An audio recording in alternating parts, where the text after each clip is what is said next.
Er wordt hutwerken onder een nijbouwlocatie voor het werk- en leerbedrijf NEF op het industrieterrein Bettenwerd in Dokkum. Op dit moment bevindt het gebouw van NEF hem onder de weg in Dokkum, maar dit gebouw is al zo'n 50 jaar oud. Nijbouw is dan echt geen oestallige luxe. Wij doen veel food verpakken en dat betekent ook dat we in de food safety zitten. Dus dat betekent dat de eisen die we moeten volgen ook steeds belangrijker worden. En we laten hier een pand bouwen die daar helemaal op is ingericht. De nijbouw biedt een soort nieuwe mogelijkheden voor de grootste werkjouwer in de regio Noord-Friesland. Zo wordt het nieuwe gebouw net per se groter, maar wel volle efficiënter.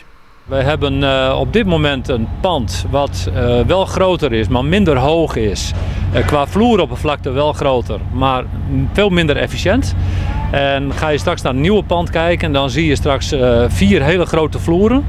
Wat veel efficiënter is ingedeeld. En waardoor je op een veel efficiëntere wijze dus ook je werkzaamheden kan gaan uitvoeren.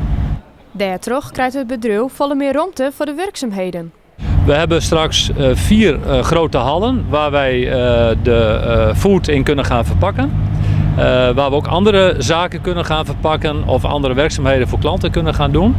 Daarnaast zal ook ons reïntegratiebedrijf ook plaatsvinden in dit nieuwe bedrijf. En ons reïntegratiebedrijf zit nu in Kolm bij Robuust. En ook dat zal straks hier in het nieuwe pand plaats gaan vinden. Bouwgroep Dijkstra Draaisma realiseert een nijbouwlocatie voor het werk- en leerbedrijf in Dokkum.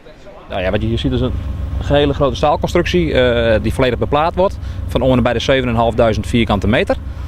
Met een volledige groen voorziening eromheen met veel parkeerplekken. En het gehele gebouw is energie-neutraal.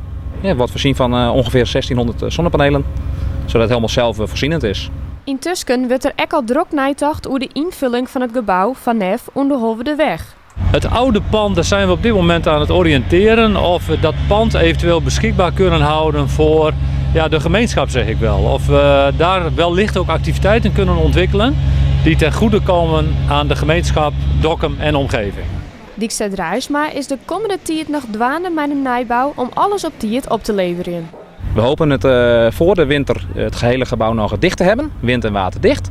En totaal met terreininrichting en alles eromheen royaal voor de zomervakantie op te leveren aan de NEF.